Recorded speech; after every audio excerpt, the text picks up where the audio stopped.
বন্ধুরা দেখছেন কতটা সুন্দর লাগছে জলঙ্গি নদীর পাড়ে মেঘলা আকাশ। একটু আগে অবশ্য বৃষ্টি হলো, হালকা হালকা বৃষ্টি হয়েছে। জলঙ্গি নদীর পাড়ে এরকম মেঘলা আকাশ কতটা সুন্দর লাগছে, তাই না? মনে হচ্ছে যেন এখনই আবারও বৃষ্টি নেমে পড়বে।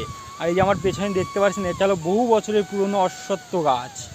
জলঙ্গি নদীর পাড়ে কতটা সুন্দর প্রাকৃতিক পরিবেশ, মেঘলা আকাশ বিশেষ করে আরও বেশিটা সুন্দর লাগছে, আরও বেশি সুন্দর লাগছে। কত সুন্দর গ্রামীণ প্রাকৃতিক পরিবেশ জলঙ্গি নদীর পাড়ে।